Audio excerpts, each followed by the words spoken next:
Bonjour à toutes et à tous, merci d'être venus pour ce meet-up, premier meet-up de cette agence lilloise. Donc on va vous parler aujourd'hui avec Baptiste ici présent de DRE et Great Expectation. Je fais la partie sur DRE et il vous présentera donc Great Expectation. Et comme vous pouvez le voir, donc, à la base on est nantais, ça se voit au petit éléphant qui est en bas à gauche, mais on n'en est pas trop fiers, du coup on l'a mis en 144p. Du coup, sans plus attendre, on va commencer sur le DRE. Et la partie la plus intéressante pour vous, je vais me présenter rapidement. Donc, je suis Jérôme Montigny, je suis data engineer chez Epon depuis à peu près 1 an et demi. Dans la tech, je suis passionné par tout ce qui est craft et DevOps. D'ailleurs, c'est le DevOps qui m'a poussé à m'intéresser à cette problématique du DRE. Et je suis joueur CS à mes heures perdues. Cette semaine, ça s'est un peu moins vu parce que bon, j'étais à Lille, donc j'ai découvert Lille et c'est bien. Mais en temps normal, je perds beaucoup d'heures sur CS. Petit disclaimer avant de commencer la présentation, c'est sur un sujet qui est très très vaste, donc naturellement on n'ira pas dans les détails de chaque point du sujet, donc on sera très loin d'être sur quelque chose d'exhaustif. L'objectif c'est juste de vous donner envie de vous intéresser au DRE. Et pour info, il y a un quiz de prévu à la fin de ma présentation pour savoir si vous avez bien suivi. Normalement on offre un petit cadeau, mais là on n'a pas de cadeau à offrir, du coup on va se contenter de huer celui qui finira dernier. Pour info, le meilleur temps qu'on ait eu avec tous les points, c'est un Nantais qui l'a pour le moment. Donc voilà, si vous voulez représenter votre ville, battez-le. Bonne chance. Du coup, pourquoi est-ce qu'on fait une présentation sur DRE aujourd'hui? Quel est l'intérêt de tout ça? Rapidement déjà, le DRE, pour ceux qui n'ont vraiment aucune idée de ce que c'est, en une phrase, c'est un mouvement qui vise à améliorer la qualité de la donnée. Pourquoi est-ce qu'on a besoin aujourd'hui d'améliorer cette qualité de données? C'est un chiffre. Ce chiffre, c'est 3100 milliards. Ça fait écho, le titre fait écho à ce chiffre, en fait. C'est une étude qui a été faite en 2016 par IBM et qui a été relayée par la suite par Harvard Business Review. Et en fait, c'est les pertes estimées à cause de la mauvaise qualité de la donnée, juste pour les entreprises états-uniennes. Bon, c'était en 2016. Le chiffre a peut-être varié depuis, mais il n'y a pas eu de nouvelles études à ma connaissance. Mais c'est vrai que c'est difficile à contextualiser comme chiffre. 3100 milliards, ça paraît énorme. Déjà 1 million, c'est compliqué. Alors, voilà, le PIB des États-Unis en 2016, 19 000 milliards de dollars. Donc, on estime qu'il y a à peu près 1/6 du PIB des États-Unis qui est parti en fumée cette année parce que la donnée était pourrie. Du coup, on va maintenant pouvoir s'intéresser effectivement à ce qu'est le DRE, etc. Déjà, d'où ça vient. Ensuite, on va voir une petite définition de ce que c'est. Et en un dernier temps, on verra comment est-ce qu'on peut implémenter tout ça. DRE, normalement, si vous venez un peu du DevOps, vous avez probablement entendu un terme qui y ressemble beaucoup, c'est SRE. Le SRE, du coup, c'est, pour contextualiser un petit peu, ce qui se passe, en fait, ça a été créé par Google au début des années 2000, et c'est ce qui se passe quand vous avez des problèmes d'ordre plutôt d'infrastructure, dit opérationnel, et que vous les traitez comme des problèmes logiciels. J'aime bien la définition Wikipédia. Je vous ai donné la définition de Google, mais je préfère celle de Wikipédia, où en gros, c'est un ensemble de principes et de pratiques inspirés du logiciel pour traiter des problèmes opérationnels. Et du coup, le SRE, qu'est-ce que ça va faire avec le DRE? En fait, le DRE, c'est une sorte de SRE de la data. Je vous ai mis donc à gauche les 7 piliers du DRE et à droite les 7 piliers du SRE. Et en fait, si vous regardez rapidement, ils se ressemblent énormément au point où ils sont complètement interchangeables. Et du coup, l'objectif du DRE, qu'est-ce que ça va être concrètement? Celui du SRE, ça va être de maintenir en place un site, une infra qui soit tout le temps disponible.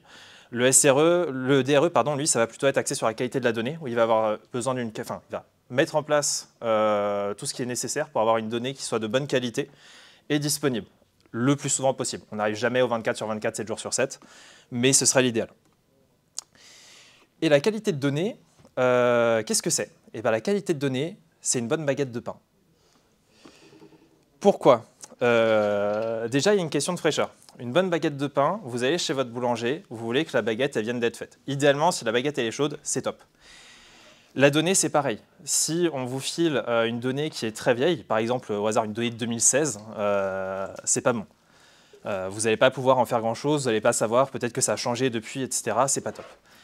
Donc, vous allez chercher à avoir une donnée qui soit plutôt fraîche et une baguette de pain qui ne soit pas rassis non plus. La cohérence, déjà, quand vous visualisez une baguette de pain, par exemple, vous visualisez quelque chose qui fait à peu près cette taille-là, 5-6 cm de large, 250 grammes, voilà, c'est quelque chose d'ancré en nous, on voit à quoi ça ressemble. Les données, c'est pareil, vous ne voulez pas avoir des données qui changent complètement de tête d'une table à l'autre. Si vous avez, par exemple, des données sur des voitures, que vous avez une table sur la longueur des voitures, vous avez la longueur qui est en mètres, une table sur la largeur où la largeur elle est en millimètres, une table sur la cylindrée du moteur et c'est en cube, en cubic inches, donc en pouces cubes. C'est compliqué de bien utiliser tout ça. Donc vous avez vraiment intérêt à ce que vos données soient sur la même unité de mesure et toujours plus ou moins la même tête, les noms de colonnes, etc. Ça peut aussi jouer. Et aussi cohérente au sens classique du terme, au sens des bases de données, donc que si vous updatez votre table complète, il n'y a pas que la moitié de l'update qui passe et l'autre qui casse, et du coup vous avez que la moitié de vos données qui sont update, ça n'aurait pas de sens, et vous ne pourriez pas en faire grand-chose. L'exhaustivité aussi, ça en fait partie. Si jamais vous allez chez le boulanger et qu'il croque dans votre baguette avant de vous la donner, vous allez probablement vous énerver. C'est pareil pour votre utilisateur. Si ces données, en fait, il en manque la moitié, il ne va pas en tirer grand-chose. L'exactitude, c'est savoir ce qui est dans la baguette. Si vous allez chez le boulanger et qu'il vous dit peut-être que dans la baguette, il y a des résidus de caoutchouc et de trucs comme ça, vous allez vous inquiéter, vous n'allez pas prendre la baguette. C'est pareil pour l'utilisateur, lui, il va être sûr de sa source de données. Si jamais il n'est pas sûr que la donnée soit exacte, il n'ira pas. Et l'accessibilité, c'est tout simplement quand vous allez chercher votre pain, vous allez à la boulangerie d'à côté ou vous allez chez Carrefour parce qu'en fait, vous faisiez déjà vos courses chez Carrefour et ils vendent du pain. Vous n'allez pas, je connais une super boulangerie à Nantes si vous voulez, mais je ne pense pas que vous irez pour autant. La donnée, c'est pareil. Votre utilisateur, il veut que sa donnée, idéalement, elle soit mise dans un seul point, qu'il puisse facilement comprendre qu'est-ce qui correspond à quoi, etc. Donc en ce sens, ça doit être accessible. En conclusion, normalement, après ça, vous ne devriez pas voir la différence entre ces deux images.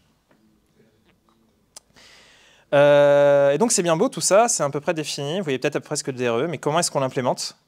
Donc là, on va parler pour chacun des 7 pieds que je vous ai indiqués, on va parler d'un exemple d'implémentation. Il y en a des dizaines, il y a plein de bonnes pratiques, etc. Je vous en montrerai quelques-unes à la fin. Et pour ce faire, je vous ai dit que j'étais joueur CS, et on va s'inspirer d'un joueur CS. Ce joueur, il va s'appeler Franck. Franck, donc c'est le petit joueur sur la gauche, qui regarde son équipe préférée s'imposer au plus grand tournoi de l'année. Il se dit ok, ils sont forts. Mais Franck, il est fort aussi. Franck, il est dans les 1% de meilleurs joueurs du jeu. Et puis il se dit, ok, mais quelle est la différence entre eux et moi, quoi? À quel point ils sont meilleurs? Et Franck, comme il est data engineer lui aussi, il va se dire, je vais mesurer ça avec des chiffres, avec de la donnée. Et Franck, il a de l'agence parce qu'il joue un super bon jeu. Et que dans super bon jeu, on a un truc qui s'appelle les fichiers démo, qui sont les fichiers .dem. Et en fait, ça va vous permettre, c'est des fichiers qui vont contenir des événements. C'est du protobuf qui est caché derrière pour ceux qui voient. Et en fait, à l'aide de ces fichiers, vous allez pouvoir reconstituer complètement une partie. Et donc, du coup, dans ce fichier, il y a toute la donnée de la partie, tout ce que vous pouvez imaginer. Et du coup, Franck, il a sa donnée. Donc là, qu'est-ce qu'il se dit? Bon, il faut du coup que je récupère les matchs des joueurs pro. Donc pour ça, il va aller sur un site qui s'appelle HLTV, qui va contenir en fait toutes ces démos-là. Lui, en local, il va pouvoir récupérer ses démos à lui.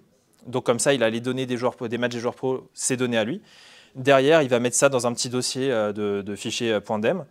Une fois qu'il a ça, il va extraire cette donnée-là dans une base SQL parce que c'est plus simple à utiliser. Donc ça va lui donner. Donc il va avoir du coup les données brutes en un premier temps. À partir de là, pour ceux qui connaissent, c'est un classique bronze, silver, gold. Il raffine les données, etc. Et ensuite, il agrège le tout.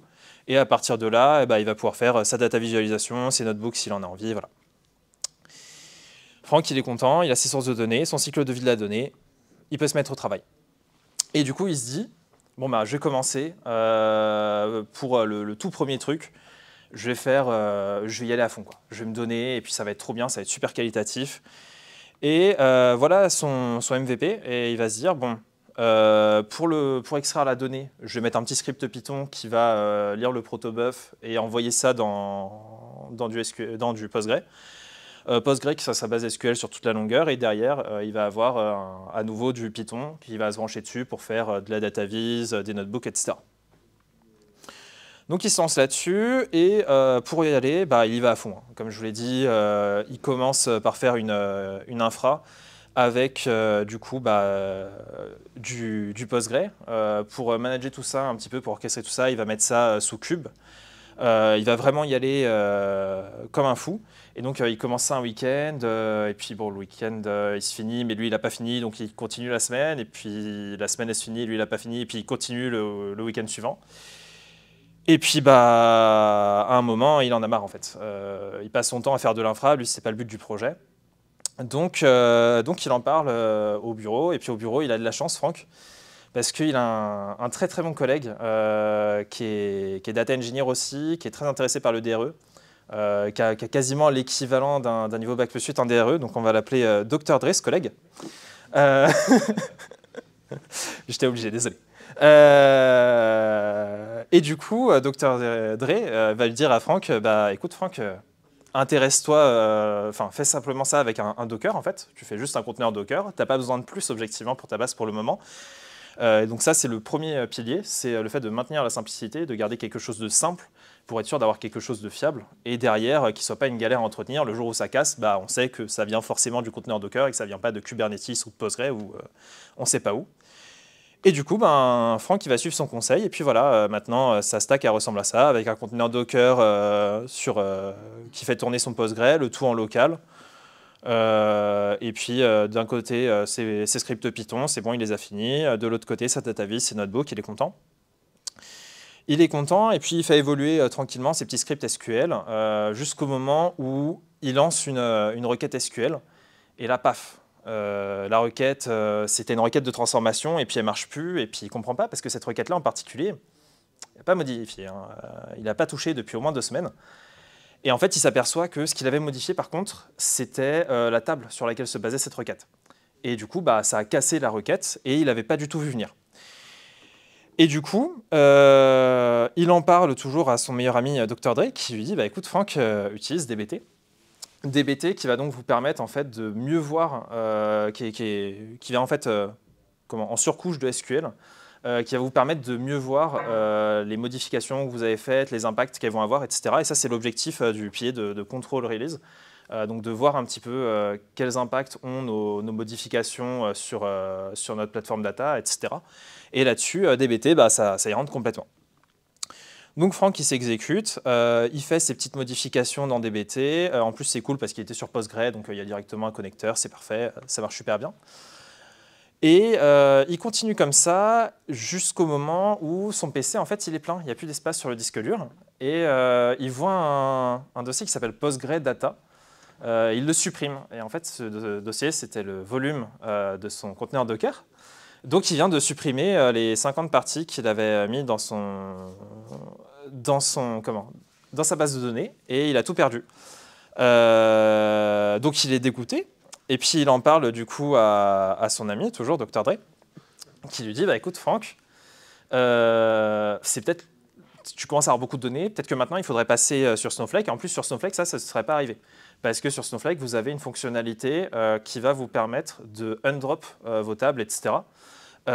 Et du coup, bah, si jamais un jour vous droppez une table, voire une database, paf, vous faites juste une commande et c'est bouclé, ça revient. Tout va bien, on est sauvé. Donc Franck apprend de ses erreurs. En plus, le côté positif, c'est qu'il n'a pas de données à migrer. Donc il s'exécute et il met en place un petit Snowflake. L'avantage, c'est qu'il était sur DBT, donc le passage de Postgre à Snowflake, c'est quasi automatique. On a juste à changer un petit truc. Il en profite, ses fichiers démo, du coup maintenant, il les met directement dans un bucket S3. Et puis tout se fait assez naturellement, en fait. Et il a juste sa visualisation, ses notebooks et les données, enfin les fichiers démo qu'il va chercher qui sont en local. Tout le reste, c'est dans le cloud. Et puis, il en a parlé un petit peu autour de lui et il a plein de mates, en fait, Franck, qui lui disent hey, je peux faire des requêtes sur tes données, ça m'intéresse de voir les données des joueurs pros, etc. Tous ces mates, c'est des data analysts, pas de chance. Du coup, ben, il lance les requêtes pour eux au début, parce qu'il n'a pas envie de leur donner les accès, parce que c'est pas logique qu'ils aient les accès sur ces bases de données, etc. Et puis à un moment, ben, quand il y en a un qui lui fait le coup, ça va. Quand il y en a deux, trois, quatre, ben, en fait, il y passe ses soirées, il passe ses week-ends et du coup, son projet, il avance plus. Et pour éviter que son projet avance plus, eh ben, il en parle à Dr. DRE qui lui dit Dr. Dre, bah, écoute, Franck, utilise Tableau. En fait, avec Tableau, tu leur donnes juste une interface d'accès en lecture. En plus, ils n'ont pas de SQL à faire, donc s'ils ne sont pas très bons en SQL, ça ne change rien. Et avec ça, ben, du coup, en fait, c'est le principe de reduce toil, c'est-à-dire éviter de faire des tâches manuelles qui n'ont pas forcément de valeur ajoutée, qui va pouvoir respecter, en faisant en sorte que les gens fassent eux-mêmes les choses et qu'ils soient ben, en self-service quoi, sur la donnée. Donc sa stack, elle évolue toujours un petit peu avec la data vis qui est maintenant faite sur Tableau, rien de bien changeant par rapport à tout à l'heure.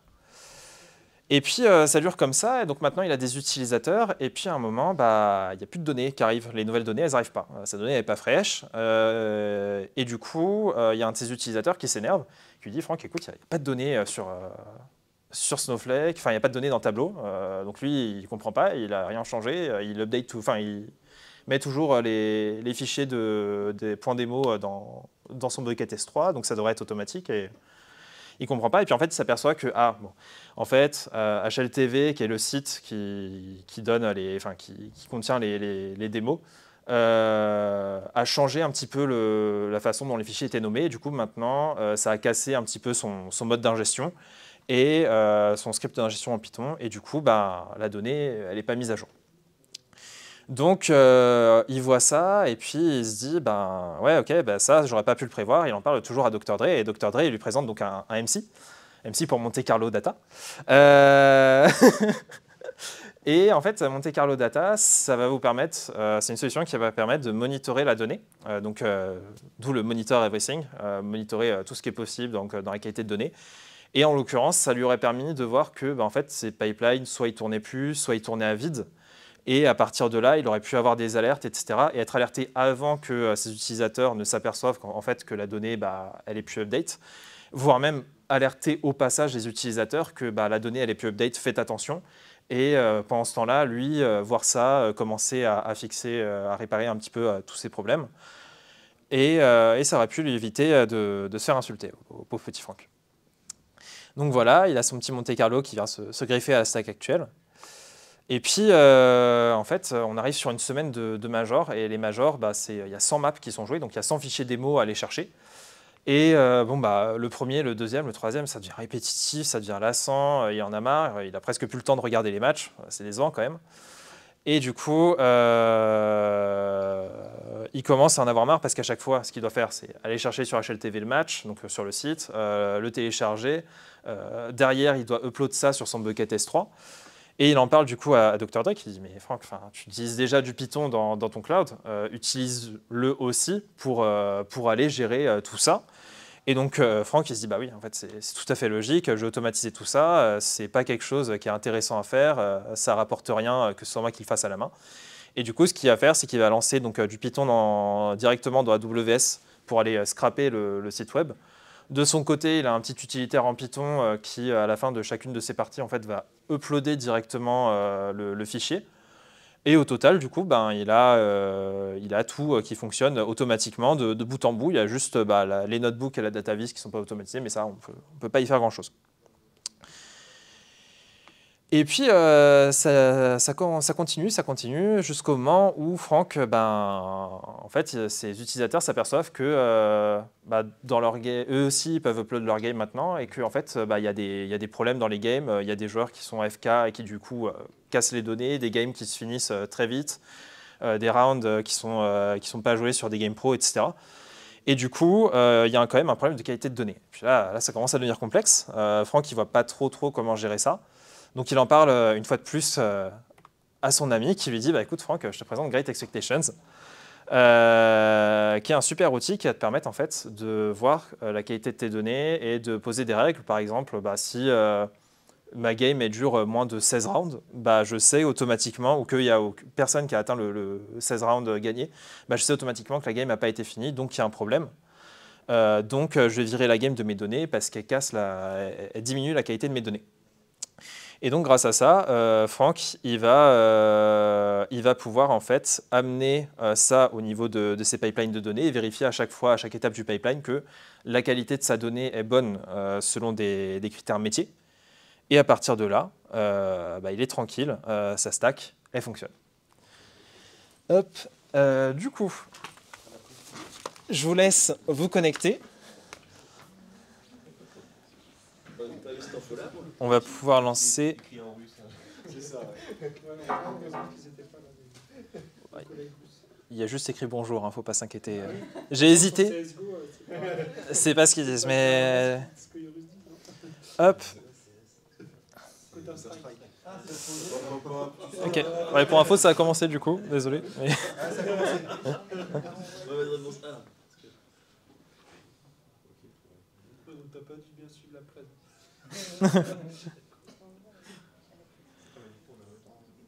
Ouais, il y a un temps limité. Hop. Alors, du coup, pourquoi est-ce qu'il faut s'inquiéter de la qualité de la donnée? Bon, la première question est assez simple. Du coup, hop, je vais essayer la question. Donc, tout le monde est bon sur celle-là, à part peut-être une... Ah non, je crois que tout le monde est bon. On est bon. Question suivante. Sur la responsabilité du DRE.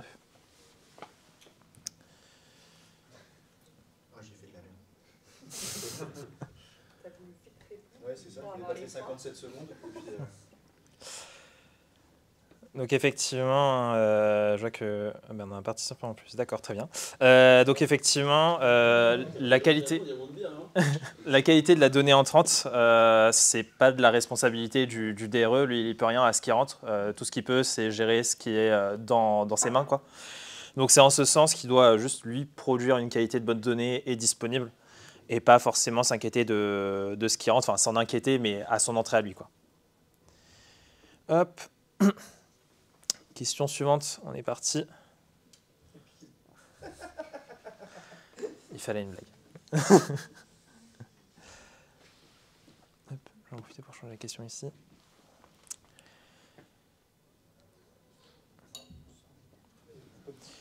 Et pour info, il y a plusieurs réponses possibles. Il y en a qui se sont fait avoir.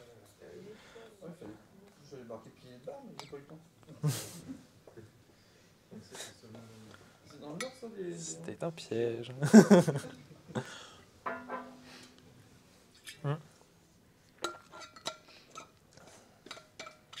Temps écoulé ou... Hop, ouais, le temps écoulé. Alors du coup, les réponses, effectivement, Check Data Quality ne faisait pas partie des... Le check data quality ne faisait pas partie des bonnes réponses. En revanche, effectivement, tout monitorer, accepter le risque et maintenir la simplicité et utiliser automatiser ce qu'on peut. Effectivement, là, on est en plein dedans. Et dernière petite question.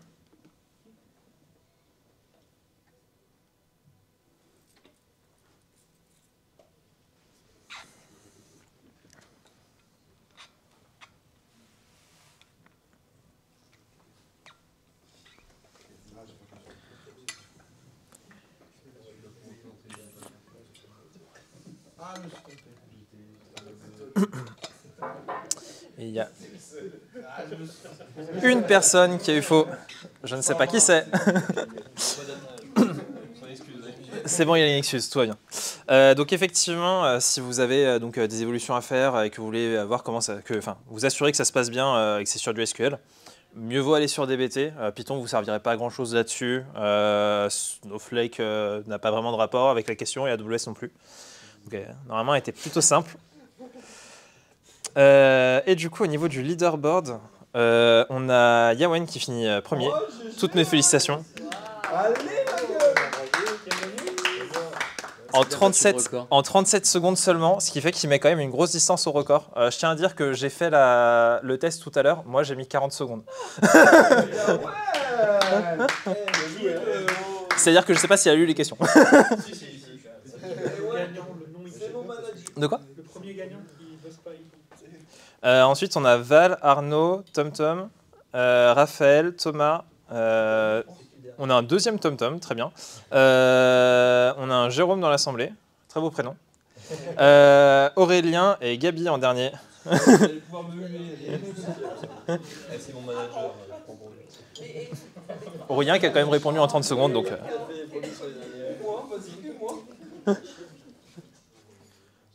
toutes mes félicitations Valentin et Yawen aussi. C'est de perdu à je vois à peu près ce que c'est le DRE, j'ai déjà implémenté un tout petit peu. À terme, il va viser d'être donc très très fort sur le DRE, mais en fait, il n'y a pas vraiment de terme, quoi. Il n'y a pas vraiment de fin au DRE, c'est comme le DevOps, c'est comme tout ça. Il y a toujours un moyen d'aller chercher plus loin, d'amener une meilleure qualité de données plus souvent. Et même une fois qu'on a atteint, même une fois qu'on est les meilleurs mondiaux, on se retrouve quand même face à des problèmes et c'est dans ces moments-là que c'est à nous d'innover pour le coup. Et je vous avais dit effectivement qu'il y avait beaucoup de bonnes pratiques. En vert, j'ai mis, je ne sais pas si c'est très lisible, j'espère que ça l'est. En vert, j'ai mis les bonnes pratiques qu'on a vues un petit peu.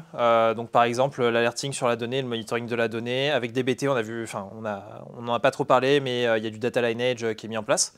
Mais en fait, il y a toutes ces bonnes pratiques-là que vous pouvez considérer déjà dans le DRE.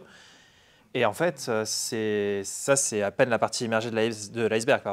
Il y en a beaucoup plus déjà aujourd'hui, ça va continuer à s'étendre. Et vous vous doutez bien que jamais on aurait le temps d'aborder ne serait-ce que tout ça. Je ne sais pas si vous avez des questions. Oui. Dans toutes les bonnes pratiques que tu as présentées, là, justement, oui. Juste avant, il y a quand même, c'est vachement proche de ce qu'on pourrait appeler les bonnes pratiques du dev quand même aussi, quoi. Et donc en fait, est-ce que finalement, on peut assimiler que avoir une bonne vision de ce que sont les bonnes pratiques du dev peut se transposer naturellement, ou est-ce qu'il y a vraiment des spécificités à aller chercher quand on aborde la data? Il y a effectivement des spécificités à aller chercher. J'avoue que là, j'ai ratissé très très large, par exemple avec la notion de CI/CD pour automatiser volontairement, je ratisse sur des concepts qui sont courants, mais pas forcément très proches, enfin pas forcément spécifiques à la data. Mais au demeurant, il y a beaucoup d'autres principes. Là, par exemple, je parlais de data lineage. Là, on est purement dans de la data. C'est quelque chose qu'on va beaucoup moins croiser dans du dev. Idem pour l'alerting, par exemple, sur la qualité de la donnée. Tout à l'heure, j'en parlais avec Monte Carlo. On est vraiment très loin du dev. Il y a vraiment des problématiques qui sont très propres à la data et d'autres qui, effectivement, vont plus chercher du côté du dev, du DevOps, du SRE, tout simplement. Par exemple, monitorer son infra pour être sûr que quand les gens vont aller sur Tableau pour voir si la donnée, pour requêter leurs données, elle soit bien disponible. Là, effectivement, pour le coup, on va être plus proche on va être sur des choses qui ne sont pas spécifiques à la data. D'autres questions? Là, on est sur un axe purement technique, parce qu'après, il y a les règles métiers, on vient appliquer aux données, il y a tous ces axes-là aussi qu'il faut travailler. Effectivement, c'est un petit peu ce que j'évoquais avec la question de Great Expectations. C'est que derrière, par exemple, dans Great Expectations, on va dire ma donnée, pour que je considère que ce soit une donnée de qualité, il ne faut pas que j'ai... là, par exemple, je parlais des joueurs qui sont manquants sur le serveur ou autre. Ça va être des règles purement métier. Et là, pour le coup, il va falloir les définir avec le métier. Et puis, c'est aussi la question tout ce qui est SLO, SLA, SLI, qu'on va définir aussi avec le métier pour avoir leurs attentes, etc. Mais il y a effectivement une question d'organisation qui va se poser derrière. Et l'outil, Monte Carlo, c'est un outil qui sert... Parce que je ne connaissais pas. C'est un outil qui sert à quoi? C'est sur la source de données, ça vient monitorer éventuellement des changements En fait, ça monitore pas mal de choses, Monte Carlo. En gros, on va le mettre sur notre base de données. Ouais. Et derrière, ça va venir vérifier que les volumes de données entrant, par exemple, les écritures, sont toujours à peu près dans les volumes habituels. Donc là, c'est du machine learning qui est derrière. Ah ouais, d'accord, ok. Les seuils qui s'apprennent, une fois qu'ils sont... On ne cède pas de seuil, ça apprend sur l'historique des données. Exactement, potentiellement s'il y a de la saisonnalité, ça peut être pratique. Ça va aussi gérer par exemple au niveau de la qualité des données, ça va vérifier que les valeurs ne vont pas changer d'un coup. Par exemple, si on a des températures, si demain, aujourd'hui, j'ai des capteurs qui mesurent enfin des thermomètres qui mesurent en degrés Celsius, et que demain, d'un coup, je rachète un Américain qui a des thermomètres qui mesurent en Fahrenheit, Ouais. il va s'apercevoir d'un coup que oh, l'amplitude, elle a complètement changé, tout va mal, il va lever une alerte à ce moment-là. D'accord.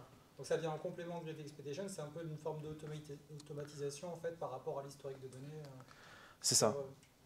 C'est compliqué à brancher Monte Carlo, j'ai jamais eu à le faire, mais il me semble que c'est relativement. Les retours d'expérience que j'ai vus disaient que globalement ça se faisait bien, principalement sur du Snowflake, c'est bien pensé pour. À voir ce que ça peut donner sur des choses comme du Databricks ou d'autres data warehouse comme du Redshift ou du BigQuery. C'est open source ou c'est Non, une c'est. plateforme SaaS sur le cloud? Pour le coup, il me semble que c'est du SaaS et c'est payant. D'accord, ok. J'ai une question.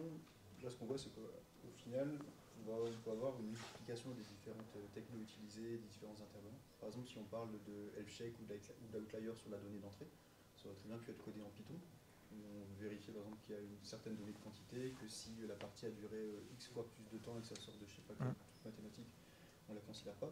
Est-ce que vous, ce que vous utilisez, est-ce que vous êtes trouvé un équilibre où en gros certaines choses vous évitez de les implémenter, d'autres vous disent qu'on peut passer en code, ou alors on passe à fond sur différents outils? Comment vous approchez justement ce point de vue-là dans vos projets? C'est une excellente question, effectivement. On multiplie vraiment, là, c'est voulu qu'on multiplie les technos pour expliquer un petit peu, pour faire comprendre un petit peu les choses. Mais c'est clair que techniquement, on aurait peut-être plus souvent intérêt à limiter le nombre de technos pour éviter ce genre de casse, plus passer avec du code pour éviter les dépendances à certains services. Il y a la question du buy versus build. Il y a un talk qui a été donné justement à la Dracon là-dessus, où ils en arrivent à la conclusion, c'est que si c'est sur notre cœur de métier, on a intérêt à le construire nous. Si c'est pas sur notre cœur de métier, on n'a pas forcément intérêt à le construire parce que derrière, c'est des coûts d'entretien, c'est des technos qui sont très spécifiques où personne ne va connaître, etc. Des risques de communication, un identifiant qui se perd ou un code qui a expiré, puis d'un coup ça ne peut plus marcher. Enfin, forcément, on augmente le risque puis il y a d'intervenants. Donc, ouais, c'était juste, encore une fois, c'était juste une question, vous, votre approche dans vos projets. Où est-ce que vous en êtes justement là-dessus Personnellement, j'aurais plutôt tendance à aller chercher à limiter la taille de la stack et à surtout viser des technologies où je sais que la technologie est populaire et que le jour où je pars de chez mon client, le client il ne se retrouve pas avec sur les bras quelque chose que personne ne sait vraiment maintenir, même si ça a été fait proprement, c'est injouable. Mieux vaut aller effectivement souvent sur du Python assez classique, assez propre. On sait que dans 10 ans, il y aura encore des devs là-dessus et on sera tranquille. Ouais. Merci. Est-ce que tu pourrais en dire plus sur la partie documentation de la donnée automatique? Quels outils Ah oui, comment ça s'appelle? Je crois que c'est Stema. Castor, je ne sais pas s'il le fait. En fait, c'est sur les data catalogues principalement où tu vas voir ça, où il va utiliser les métadatas, etc. Et en fait, il va réussir, avec un peu de machine learning par-dessus, à te tirer, par exemple, tu vois que tu as un champ qui s'appelle, on parlait de longueur de voiture, par exemple, tout à l'heure, si tu vois V underscore length, il va peut-être se douter que V, souvent dans cette base-là, c'est véhicule, length, longueur, et il va à la limite te le traduire en français ou te le laisser en anglais, mais du coup, il va réussir à te créer un petit peu de documentation sur ta table. Stema, je ne sais pas s'ils n'ont pas une partie qui est open source. Je ne suis vraiment pas sûr là-dessus. Mais souvent, ça est sur des data catalogues que tu vas trouver ça. Et l'aspect machine learning n'est pas forcément open source, je crois. Il y a Castor aussi, je crois que c'est pas open source, mais c'est un super outil aussi comme ça qui tire profit des métadonnées qui sont générées par les bases de données un peu récentes, quoi, et qui t'aide vachement à documenter, quoi. Par contre, je pense que c'est bien payant. Enfin, je sais plus exactement. D'autres questions? Oui. Je bosse sur Databricks et du coup sur Databricks ils ont tendance à proposer tous les outils et du coup que faire entre prendre tous les outils de l'outil principal qu'on utilise ou alors essayer de se rattacher à tous les outils que vous proposez. Alors, Databricks, effectivement, je connais un petit peu la plateforme et ça fait partie de ces plateformes où, pour le coup, on va effectivement avoir quasiment tout, que ce soit de l'ordonnancement, des questions de qualité de données avec les contraintes, on peut en faire, etc. Donc là-dessus, c'est ce que j'expliquais tout à l'heure, j'aurais plutôt tendance à pousser sur le fait de se contenter de ce que fait Databricks. Et si vraiment un jour on a un blocage sur l'ordonnancement qui n'est pas suffisant ou les contraintes, où ça commence à vraiment à devenir confus, à ce moment-là, pousser une solution externe, mais tant que ça marche avec Databricks, autant rester sur quelque chose de simple, avec tout qui est au même endroit. Surtout qu'en plus, avec certains niveaux de partenariat ou autres avec Databricks, on peut aller chercher de l'aide côté Databricks directement et du coup avoir une seule boîte qui nous aide et une seule licence à payer un peu cher, quoi. Une autre question? Non. Bon. Hop, j'espère que vous êtes prêts pour le prochain épisode. Et je laisse la main à Baptiste. Merci pour l'info. Ok, bah merci Jérôme pour cette première partie. On passe maintenant à la deuxième. Un des conseils de Dr. Dre, d'utiliser Great Expectations. Donc c'est un outil... pardon, je suis un peu vite.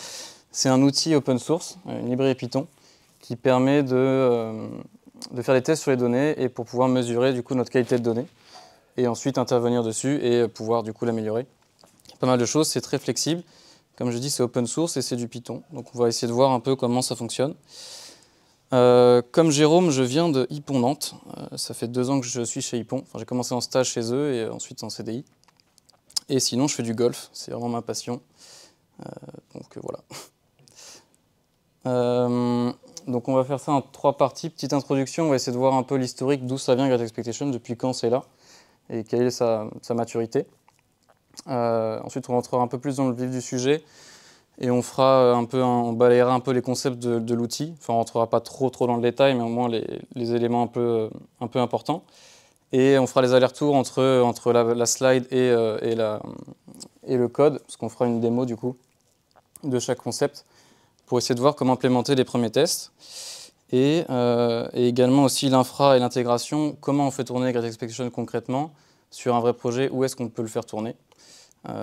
Donc on verra qu'il y a plein de possibilités et que c'est vraiment très souple, très flexible.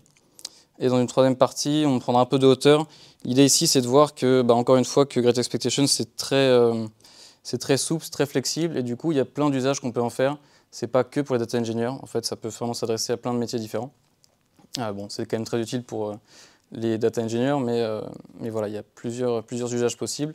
Et un exemple de workflow. Donc encore une fois, il y a plein de workflows possibles, mais ça c'est un workflow un peu classique, je pense qu'il vous parlera. Donc on va voir ça dans la 3e partie. Donc introduction. Donc Great Expectations, c'est assez vieux, enfin pas très vieux, mais je veux dire, il y a déjà un peu de maturité. Ça a été créé en 2017, du coup par 2 amis d'enfance, donc c'est plutôt cool. Donc Abe Gong et James Campbell, qui travaillaient pour Superconductive, qui est une entreprise qui traitait les données de santé, en fait, à la base. Et ils se sont rendus compte assez rapidement que la data quality, c'était un sujet vraiment important qu'il fallait pouvoir adresser. Et donc pour ça, ils ont commencé à implémenter la lib Python en side project. Alors, en 2018, ils ont commencé un peu à se faire connaître, à faire de la com avec Strata Data and AI Conference. Donc là, ils ont présenté l'outil, leur idée, leur roadmap. Et ils ont pu se faire connaître comme ça. Et en 2019, date importante, Superconductive, l'entreprise qui est derrière du coup le projet open source, que c'est pas qu'un projet open source, il y a quand même une équipe derrière qui travaille à plein temps dessus et qui encadre un peu toute cette communauté, qui est très importante d'ailleurs. Et à chaque fois, ils le rappellent tous les mois, ils font des sortes de reviews et ils disent à quel point la communauté les aide, quoi. Enfin, c'est vraiment très vivant et il y a toujours des nouveautés. Donc en 2019, ils se focus vraiment sur la construction de Great Expectations. Donc voilà, le développement de la communauté, développement de la lib, etc. Et ensuite, ça commence à devenir plus sérieux en 2021-2022, où là, il y a vraiment des grosses levées de fonds, toujours pareil, dans le but de développer l'outil, quoi, développer l'outil et la communauté. Et autre point, ils ont changé de nom récemment. Enfin, l'entreprise s'appelle plus Superconductive, s'appelle Great Expectations. Comme ça, maintenant, c'est clair. C'est Great Expectations qui crée un outil qui s'appelle Great Expectations. Donc, on ne peut pas faire plus simple. Et donc on en est là maintenant. Donc les promesses de l'outil, j'ai pris une phrase qu'il y avait dans leur site à un moment donné. Je trouve qu'il résume vraiment bien la situation. Great Expectation, l'objectif, c'est un outil qui est leader, en tout cas open source, de la qualité de données. Bon, c'est pas que eux qui le disent, hein, parce que c'est vrai que ce serait un peu prétentieux, non, mais c'est vraiment assez partagé. Et l'idée, c'est de pouvoir valider ces données, donc selon des attentes qu'on a, donc les fameuses expectations, documenter. Donc il y a un peu de documentation, du coup tu voulais savoir. Il y a un peu de documentation, en réalité c'est plus de la documentation d'un point de vue test, mais on arrive quand même du coup à avoir une picture un peu globale des données avec les tests. On peut faire aussi du profiling de données, donc typiquement ça peut être utile quand on ne connaît pas bien les jeux de données. Globalement en fait ça va créer plein de tests un petit peu pour nous, et donc ça va nous permettre de mieux comprendre nos données. Et tout ça, c'est dans le but de maintenir une qualité de données et d'améliorer la communication entre les équipes. Ça peut faire un peu bizarre, mais on comprendra un peu mieux à la fin en quoi ça peut améliorer la communication. Donc globalement, c'est un outil qu'on va pouvoir... Donc c'est vraiment une lib Python, donc on va pouvoir plugger un peu n'importe où. En entrée, donc on va avoir des sources de données, assez variées aussi. Et en sortie, ça va fournir des rapports de qualité de données, de la documentation, et on va pouvoir aussi mettre de l'alerting et du logging. Donc notamment alerter quand il y a des pipelines qui pètent, ou non d'ailleurs. Donc on va pouvoir un peu faire tout ça avec Great Expectations. Et on va voir concrètement comment faire. Donc globalement, le cœur, c'est du Python. C'est vraiment une librairie Python. Ils ont créé une sorte d'interface en fait, plutôt sympa qui nous aide en fait, à utiliser la lib. Et d'ailleurs, on peut faire que comme ça, avec des Jupyter Notebook. Donc globalement, ça va être des Jupyter Notebook qui vont être pré-remplis avec du code qu'on va devoir un petit peu éditer selon nos besoins. Donc c'est ce qu'on va faire. Et derrière, tout le contexte, en fait, tout le projet va être décrit dans des fichiers de configuration en JSON ou en YAML. Et sachant aussi qu'on peut tout faire en Python. Ça, c'est possible de tout faire en Python. C'est vraiment très flexible selon ce qu'on a envie de faire et selon nos préférences. C'est vraiment une grande force de l'outil. Donc ça, c'est les principaux concepts. Donc il y en a d'autres, mais ça, c'est vraiment la base, quoi. Donc data source, ça va être l'objet où on va définir, décrire la connexion avec les sources de données. Donc ça peut être plusieurs choses, on va le voir. Expectations, donc ça c'est les tests. Et je trouve qu'ils ont un vocabulaire, donc ils ne parlent pas de test, ils parlent de validation. Expectation, c'est vraiment je crois que c'est toi qui disais ça par rapport aux règles métiers. Là c'est vraiment ça. C'est vraiment l'attente qu'on a des données. Chacun selon son... Enfin on a tous une attente un peu commune, mais globalement on attend les choses de nos données. On a des expectations du coup qu'on va pouvoir décrire avec des règles métiers et qui vont ensuite être vérifiées en lançant les tests. Donc ça, c'est sympa et on va voir qu'on va pouvoir visualiser tout ça. Les checkpoints, ça va être un ensemble d'expectations. Donc encore une fois, c'est un checkpoint, c'est vraiment... c'est bien trouvé comme nom. L'idée, c'est de pouvoir mettre en fait, c'est un checkpoint, il n'y a pas plus simple. C'est vraiment en fait une étape de la pipeline, ou d'ailleurs comme on veut, mais globalement, l'idée, c'est ça, c'est dans la pipeline, on va mettre des étapes, des checkpoints, dans lesquels on va pouvoir lancer plusieurs séries de tests pour vérifier que cette portion de la pipeline s'est bien passée. Et comme ça va nous aider à débugger, ça va être beaucoup plus simple. Donc ça, c'est l'idée du checkpoint. Et la Datadog, c'est vraiment un truc très important qui va aider à la communication entre les équipes. En fait, c'est un site web statique que Great Expectation va générer au fur et à mesure qu'on exécute des tests. Et là-dedans, on va pouvoir voir tous les tests, l'historique des tests, l'historique de l'exécution des tests, et voir où est-ce qu'on en est en fait, qu'est-ce qu'on couvre d'un point de vue qualité de données sur notre data platform. Donc on va balayer un peu les concepts. Data source, donc on n'a pas vraiment de limite en fait sur les data sources. Globalement, ça c'est pour des bases de données relationnelles classiques. On peut se connecter très facilement. Il y a des intégrations qui sont faites pour BigQuery, Redshift, MySQL, Postgre, Snowflake. Si on n'a pas notre techno là-dedans, on peut toujours se connecter avec un string de connection SQL Alchemy. Donc en fait, on est assez libre. Et on peut aussi attaquer directement des fichiers plats. Donc il y a un moteur Spark, un moteur Panda. On peut aussi carrément tester des data frames Panda, qu'on crée en Python. Et donc voilà, on est assez libre en fait sur les sources de données. Et ça c'est aussi une force. Donc ce qu'on va faire, c'est qu'on va maintenant créer une source de données. Et donc à chaque fois, on va faire un peu la démo. Donc pour rester un peu dans le thème rap Dr. Dre, on a pris une table, en fait on a pris deux tables qui globalement sert à faire un classement des rappeurs.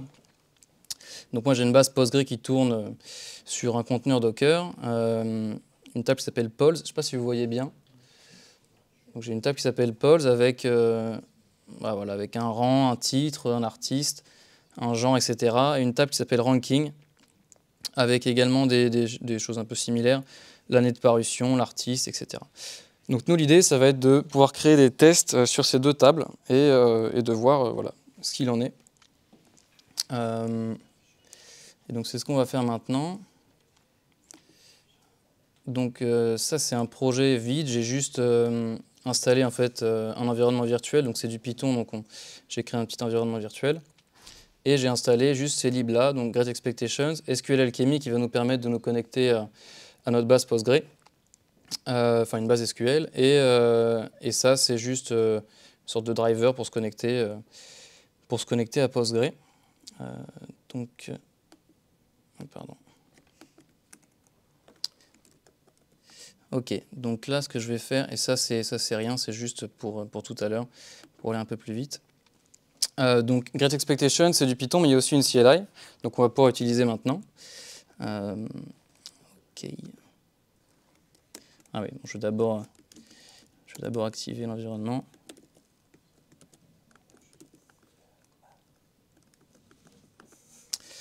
Donc on va voir un peu ce qu'elle nous propose déjà, la CLI. Donc encore une fois, on est très souple, on peut utiliser la CLI, on peut aussi faire que du Python, on fait un peu ce qu'on veut. La CLI, elle est assez simple, c'est vraiment Great Expectations, l'objet qu'on veut utiliser et l'action qu'on veut faire dessus. Donc on a les checkpoints ici, data source, la docs, etc. Et ce qu'on va commencer par faire, c'est initier le projet. Donc Great Expectations init. Et là, en fait, il va nous créer tout un projet qui va en fait héberger le contexte de l'outil, enfin du projet. Donc c'est ce qu'on va faire. Donc là, on a un dossier Great Expectations avec d'autres dossiers. Ici, on va ranger nos checkpoints, nos expectations. Plugin, ça va être pour tout ce qui va être custom, parce qu'en fait, presque tout est customisable dans Great Expectations. Ça, c'est encore vraiment une vraie force. Et un dossier qui ne va pas être commité, qui va notamment héberger, donc, tout le site web statique, donc toute notre bonne documentation, et également le résultat des tests.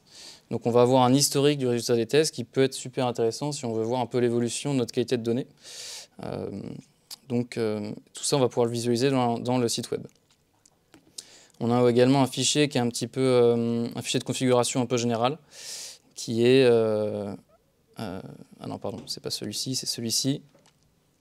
Donc tout est rempli par défaut, mais typiquement ici, on va pouvoir ranger nos data sources, pas mal d'éléments, notamment où sont stockés les résultats des expectations, etc. Tout ça, c'est paramétrable et customisable. On ne va pas s'y attarder. On va commencer par créer une data source et lancer nos premiers tests. Donc, Great Expectation, data source new. Et là, le workflow, c'est donc déjà on choisit un peu notre type de données. Donc nous, c'est une base relationnelle Postgre, donc c'est 2. C'est encore 2, parce qu'on va choisir du Postgre.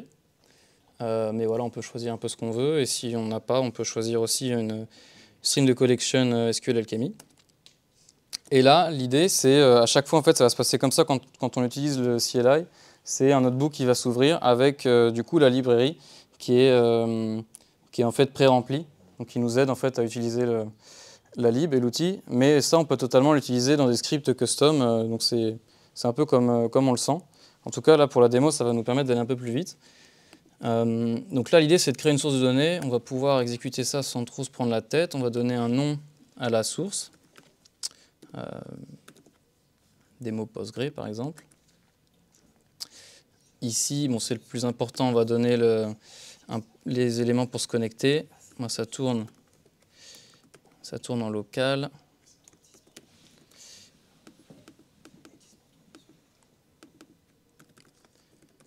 User Postgre.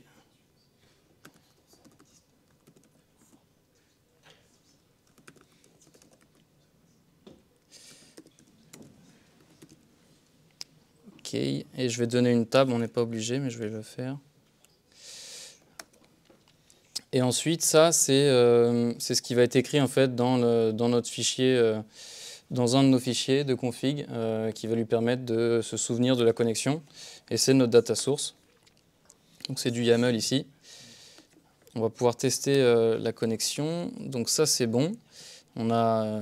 C'est succès. On peut voir qu'il a repéré qu'il y avait 2 tables dans la base. Donc ça, c'est cool. On va pouvoir, du coup, pareil, ne pas trop se prendre la tête et sauvegarder la data source et fermer le notebook. Donc on va voir ce qui s'est passé. Hop. Si on revient ici. Donc là, dans notre fichier de configuration, il a été mis à jour et on voit ici que dans data source, on a notre data source qu'on vient de créer, démo Postgre, avec plein de choses un petit peu par défaut, et notamment le plus important pour nous, ça va être les credentials pour se connecter. Bon, ici, j'ai pas vraiment la bonne pratique, hein, déjà un password qui s'appelle password. C'est pas ouf. Mais par contre, ce qui est important de savoir, c'est qu'on n'est pas obligé de le mettre en dur. On peut avoir une syntaxe un peu particulière du style dollar. Bon, là, j'ai un problème avec. OK. Du style dollar accolade. Et du coup, ça aura pour effet d'indiquer à getExpectations d'aller chercher soit dans une variable d'environnement ou soit dans un autre fichier qu'on ne va pas committer, évidemment. Et donc, on peut quand même être sécure comme ça. Mais pour l'instant, on ne va pas se prendre la tête. Donc là, on a créé notre data source et la prochaine étape, c'est du coup de créer une expectations. Avant ça, on va voir un peu ce que c'est. Donc les expectations, c'est vraiment les tests, c'est le cœur de l'outil, c'est les attentes qu'on a des données. Il y a plusieurs workflows possibles pour en créer. Nous, on va utiliser le workflow interactif. L'idée, c'est qu'on crée les tests et directement on les exécute sur un batch de données. Donc on voit directement ce qui se passe. L'autre workflow, donc ça c'est plus côté profiling, Data Assistant. L'idée c'est qu'il va générer des expectations pour nous. En fait, il va générer plein de tests selon les données. Donc on ne va pas rentrer dans le détail de comment ça marche, mais l'idée c'est ça. Il va analyser notre source et générer des tests possibles qui pourraient nous convenir. Donc ça peut être sympa si on veut essayer de comprendre un peu notre jeu de données. On peut aussi définir nos expectations manuellement, sans passer par le notebook, en faisant que du Python en fait, ou en écrivant manuellement les fichiers de config. On est très libre. Et on peut aussi utiliser des expectations custom. On va voir sur la slide d'après qu'en fait, il y a déjà plein d'expectations, de tests qui sont déjà écrits. Bon, en vrai, ça couvre quand même beaucoup de besoins. Mais si on n'a pas ce qu'on veut, on peut toujours en créer des custom. Et ça, c'est un peu tout le temps comme ça dans le getExpectation, donc c'est plutôt cool. Au niveau des arguments standards, j'en ai mis 3 qui sont assez importants. On peut paramétrer aussi le format du résultat, ajouter des métadonnées sur les tests pour expliquer un peu plus clairement ce qu'on avait envie de faire, l'enjeu métier qu'il y a derrière, etc. Pour mieux comprendre ensuite dans la Datadocs. Et Mostly, c'est un paramètre qui m'a un peu surpris au début, mais en fait, ça fait sens, notamment avec ce que disait Jérôme par rapport à Embarrassing Risk. L'idée, c'est qu'on va pouvoir mettre une marge d'erreur sur un test et se dire, OK, il va passer si... c'est pas grave si pour 10% de mes lignes ne passent pas le test, c'est pas dramatique, ça me va quand même, et je considère qu'il passe. Donc ça peut être intéressant dans certains cas, d'avoir ce paramètre marge d'erreur. Ça, c'est les expectations. Et encore, il y en a eu d'autres depuis que j'ai fait ce screen, parce que ça évolue assez vite. On voit que c'est très, très varié. Hein. On peut avoir sur des au niveau de la table. Donc typiquement compter le nombre de lignes, essayer de voir si les colonnes sont bien dans le bon sens, si on a bien toutes les colonnes, etc. Donc là déjà on peut avoir quelques éléments sur le string matching, sur ça c'est vraiment tout le temps, hein, des tests d'unicité, tests de non nul, etc. D'autres expectations qui vont être plus sur les agrégats, calculer des médianes, calculer des quantiles, etc. Ça peut être intéressant quand on est data scientist, qu'on veut voir un peu le profil statistique de nos données. Moi, je n'ai jamais utilisé perso, mais ça peut être intéressant. Et voilà, il y en a plein, et si on n'a pas ce qu'on veut, on peut toujours en créer, donc c'est illimité. On va sans plus tarder en créer. Quelques-unes. Donc, Great Expectations. Alors en fait, on ne crée pas une expectation, on crée une suite d'expectations. C'est un ensemble d'expectations pour un même jeu de données. Voilà. On choisit le mode. Donc, nous, on choisit le workflow interactif. Ça va être plus simple. Je ne rentre pas dans le détail, mais on va choisir ce connecteur-là. Et là, on choisit notre data asset, donc la donnée sur laquelle on a envie de faire ce test. On va choisir la première, polls, et on va lui donner un nom, donc polls suite. Voilà, et donc après c'est toujours la même idée, un notebook s'ouvre avec déjà du code de pré-rempli. Ça on va pouvoir l'exécuter. Voilà. Donc là en fait ça va, globalement je ne rentre pas trop dans le détail, mais il va charger le contexte, c'est-à-dire tout ce qu'il y a dans nos fichiers, essayer d'avoir en mémoire notre contexte en fait. Et il va afficher les données, juste une petite vue des données qu'on a pour nous faciliter la création de tests. Donc ça c'est plutôt sympa. Et là on va pouvoir du coup créer nos tests comme ça à la filée, en utilisant donc, cet objet validator. Expect. Et là du coup on a toutes nos expectations disponible ici, et moi j'ai envie de tester que le titre par exemple est toujours non nul. Donc là je peux regarder expect column. Donc je le connais, mais sinon on peut regarder dans la doc expect column values.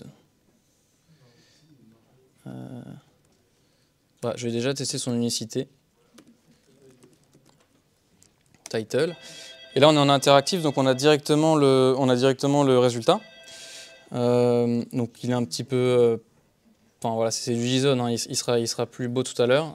Mais là, on voit que le test a planté. On voit pourquoi. On a les éléments qui sont dupliqués. Donc ça va nous aider ensuite pour résoudre les problèmes. On a aussi un petit élément de pourcentage d'échecs, en fait. Bon, là, c'est vraiment pas terrible. Et on va en créer un autre. Expect column value to not be null. Bon, les noms des expectations sont assez lisibles. Ça, c'est aussi sympa. Bon, là, il est non nul tout le temps. Je vais en créer juste un autre qui est un peu plus exotique. Validator.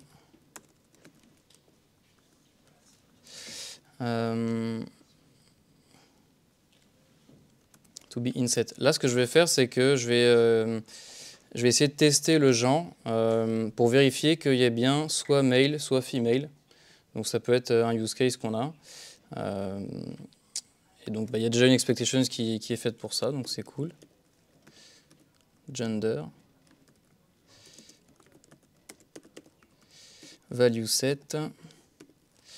Et là, je vais donner du coup les valeurs que j'attends. Donc male, female.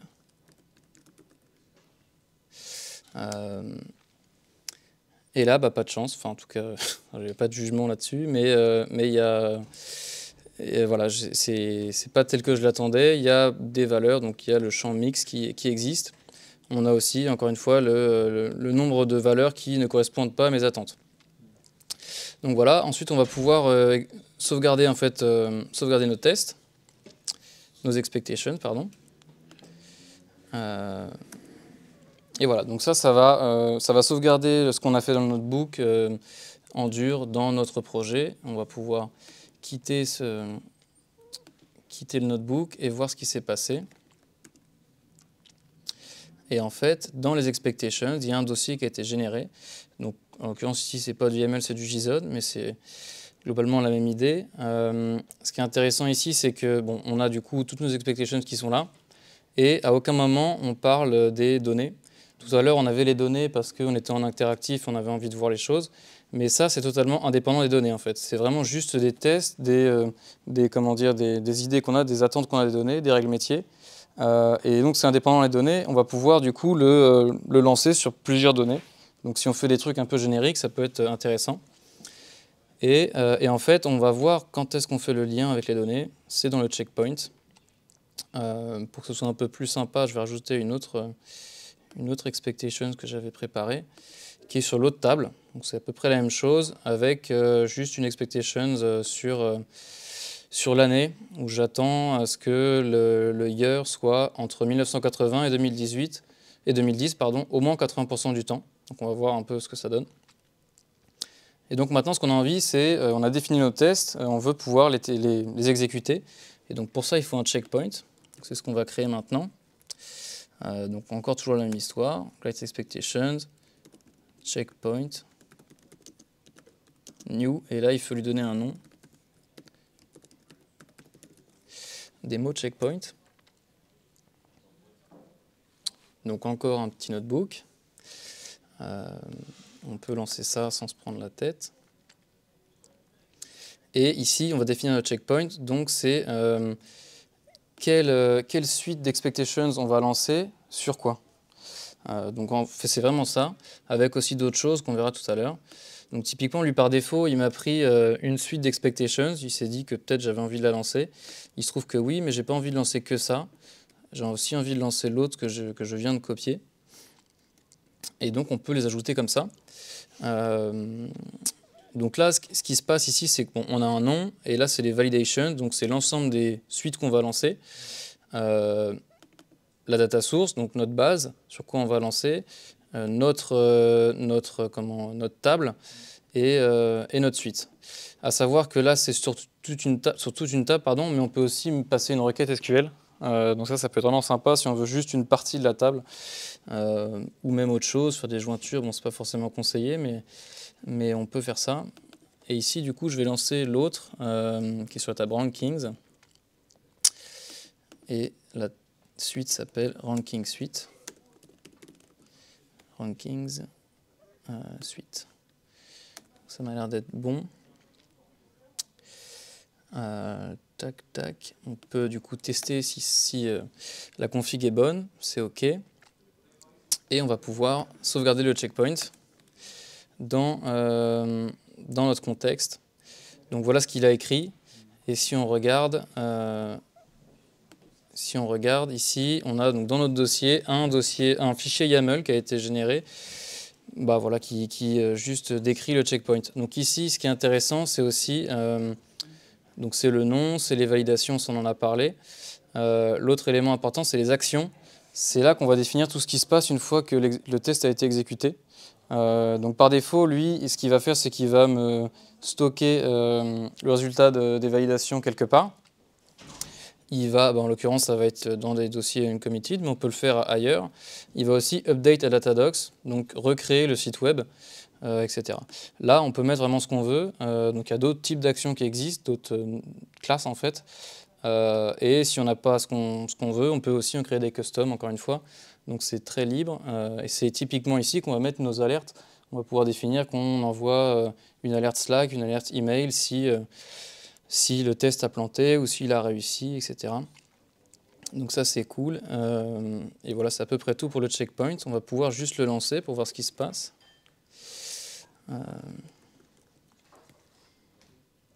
Et donc pour ça, on a plusieurs façons, soit par le CLI, soit par le Python. On va le faire avec le CLI. Create expectations, checkpoint, run, et je l'ai appelé demo checkpoint.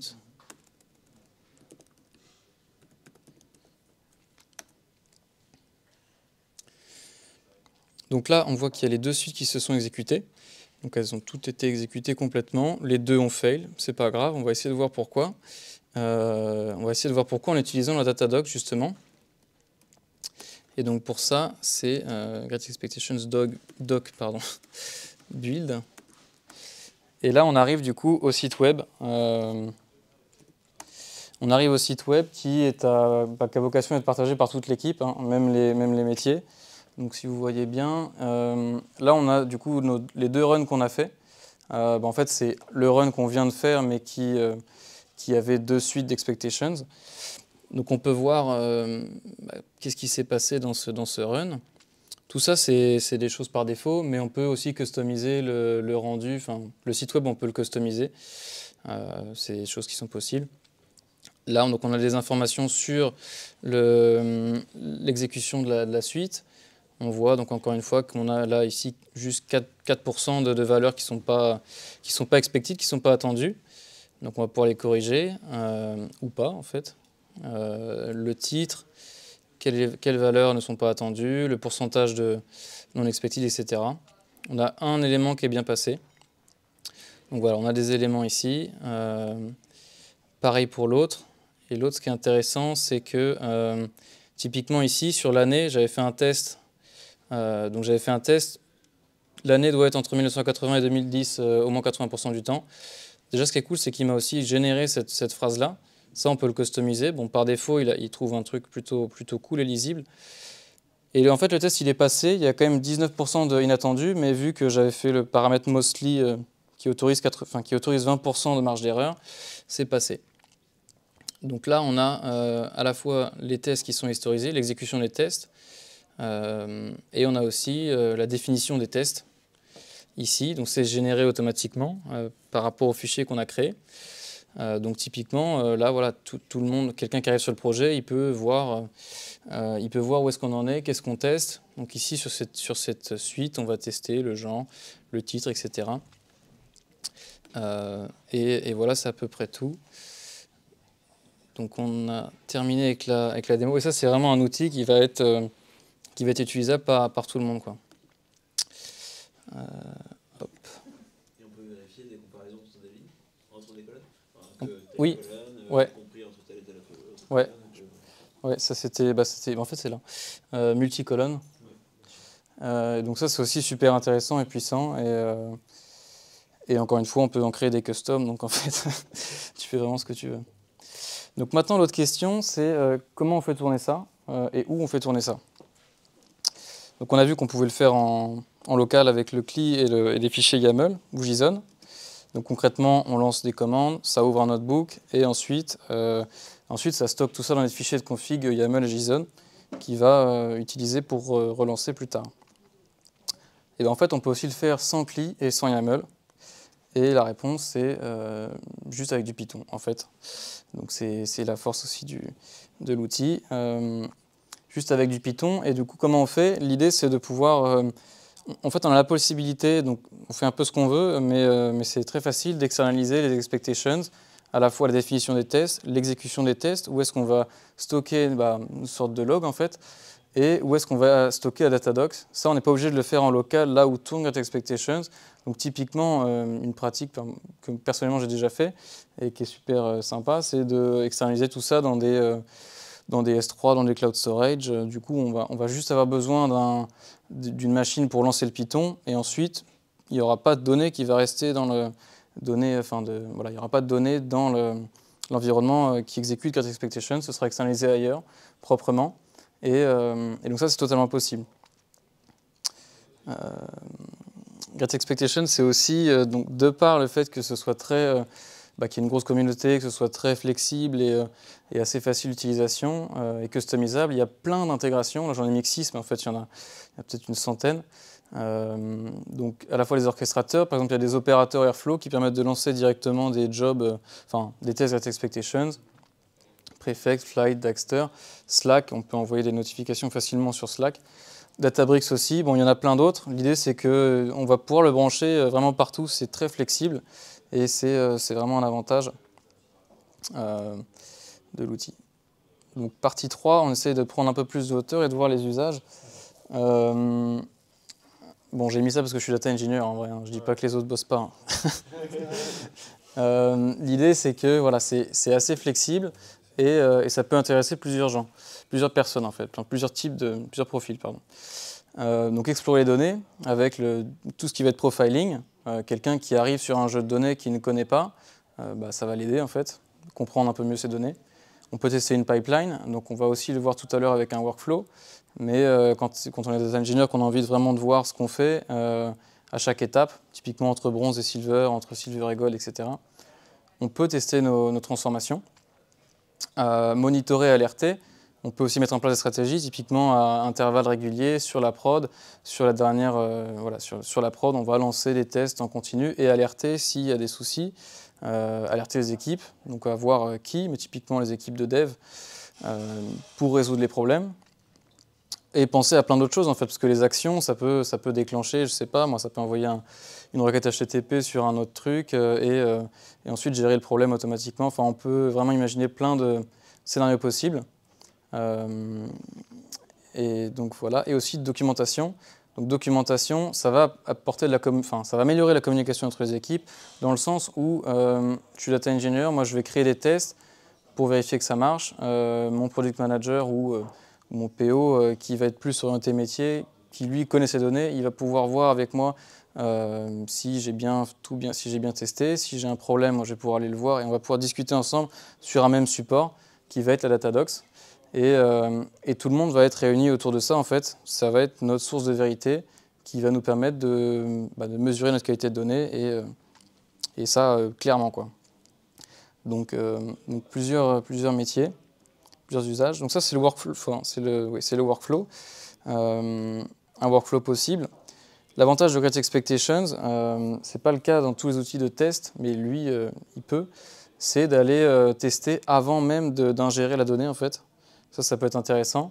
Donc typiquement ici, c'est de faire des checkpoints en fait à chaque étape sur la source. On fait un checkpoint pour s'assurer que c'est tel qu'on l'attend.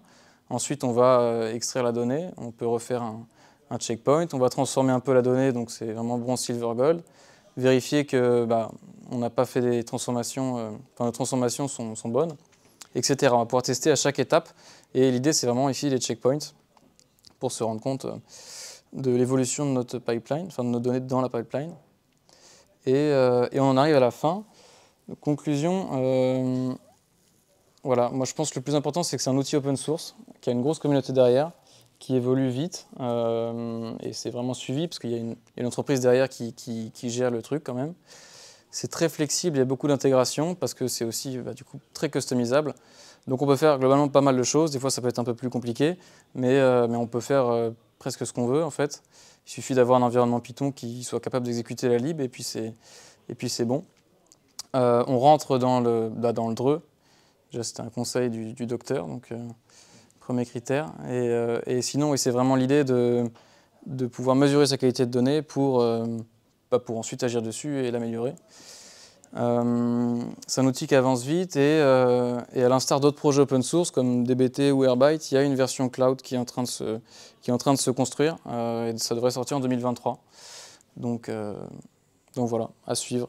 Donc l'idée, ce sera de ne pas s'embêter avec l'infrastructure, etc., où tourner. Donc il faudra voir un peu ce que ça donne, mais normalement c'est pour cette année. Et voilà, est-ce que vous avez des questions ?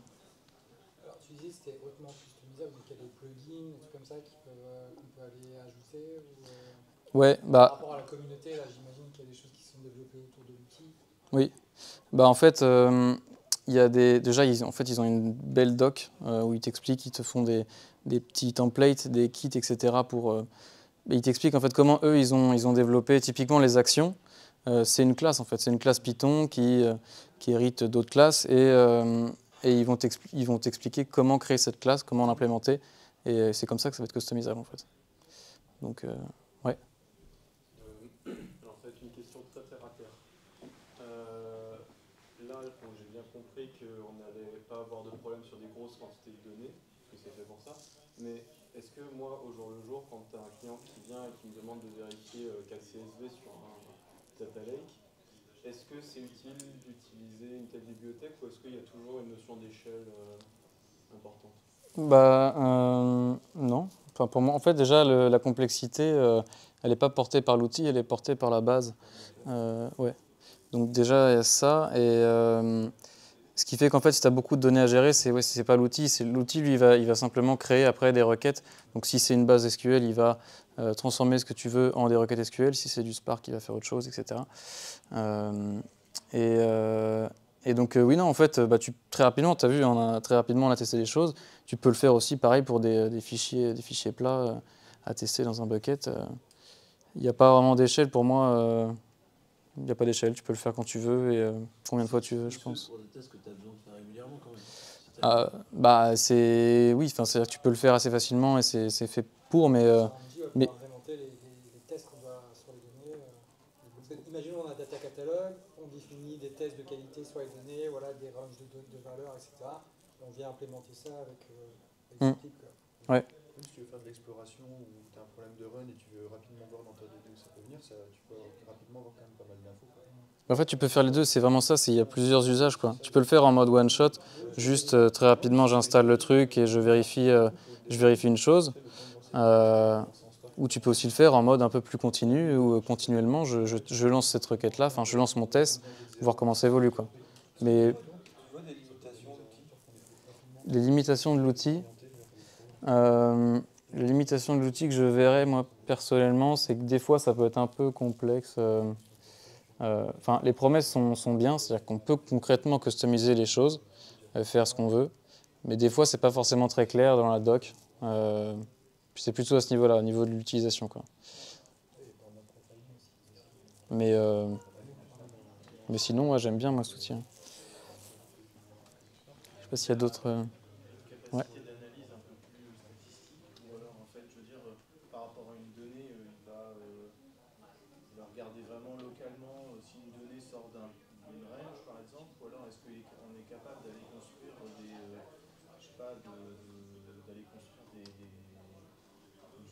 une analyse statistique de la valeur plus complexe vis-à-vis d'un autre contexte, des calculs de corrélation, ce genre de choses qui permettraient de sortir des anomalies qui ne seraient pas locales mais plus globales Oui, aux informations. Au niveau de la base, par exemple. Ouais, plus global, en fait, quelque chose qui dériverait ensemble, toutes les données ensemble, qui ne donnerait pas un sens localement, qui ne s'identifierait pas localement, mais qui, dans sa globalité, ferait que y aurait un vrai problème. Ça, je pense que c'est pas possible tel quel. Après, ce que tu peux faire, c'est toujours créer des tables, des tables temporaires. Enfin, tu peux te baser sur des requêtes. Donc tu peux essayer de construire un peu, essayer de faire le pont entre la globalité et la localité. Après, concrètement... Tu peux construire tes données. Après, je sais pas, tu penses à quoi exactement? Tu as un use case en tête là ou c'est plus... Ouais. C'est juste parce que les propriétés locales ne reflètent pas toujours les propriétés globales et réciproquement. Donc, du coup, c'est toujours intéressant effectivement de s'assurer qu'à un endroit on n'a pas une dérive. Mais je me posais la question de comment on pouvait identifier un problème plus général, sans que localement il y ait un problème. Ouais. Ouais, je sais pas trop concrètement comment le faire. Mais après, oui, une des réponses, c'est de construire des tables, en fait. Construire des tables temporaires sur lesquelles tu vas te brancher. Ou alors laisser Great Expectation le faire. Bon, il faut quand même vérifier que ce ne soit pas des requêtes trop lourdes, parce que c'est toujours pareil. Hein, si c'est trop coûteux, ça met plus longtemps. Parce qu'en fait, dans le pipeline que tu as présenté, le coût de traitement en fait, qu'il amène, en fait, le feedback, en fait, le temps d'exécution. Est-ce qu'il est suffisamment court pour ne pas être dans un cas où on a injecté déjà de manière trop tardive des informations? En fait, ça dépend de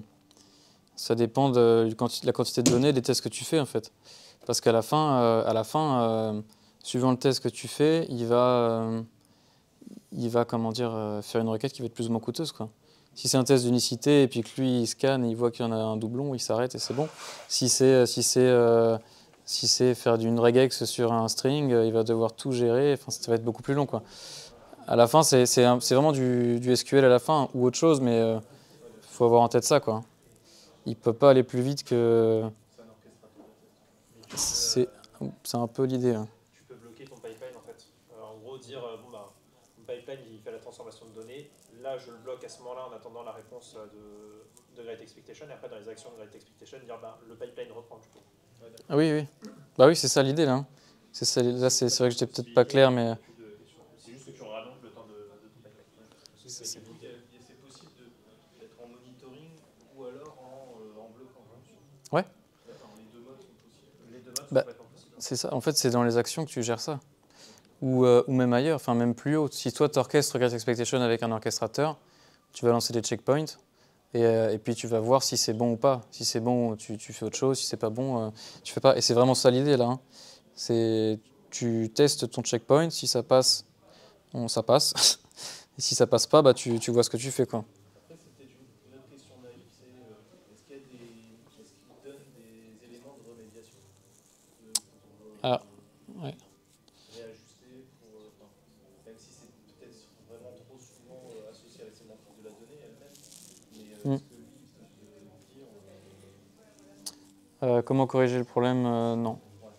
Il va t'aider à trouver le problème et à aller récupérer les lignes qui posent problème. Là, on ne l'a pas vu, c'est d'autres paramètres, mais il peut te fournir la requête qu'il faut, bon, même si elle n'est pas forcément très compliquée, mais il peut aller t'aider à vraiment identifier les lignes qui posent problème. Il ne va pas t'aider à les corriger. Non.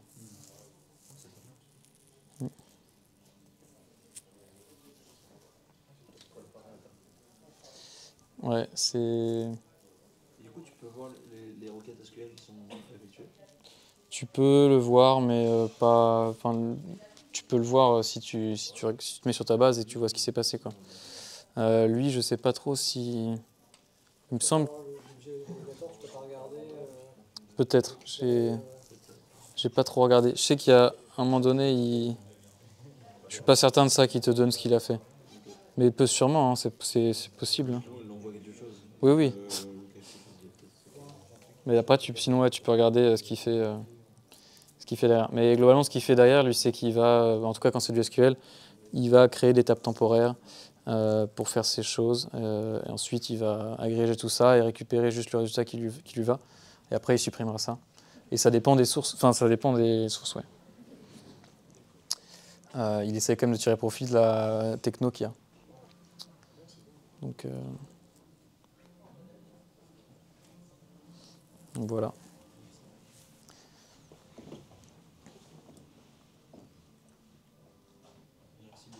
Bah, ouais, merci.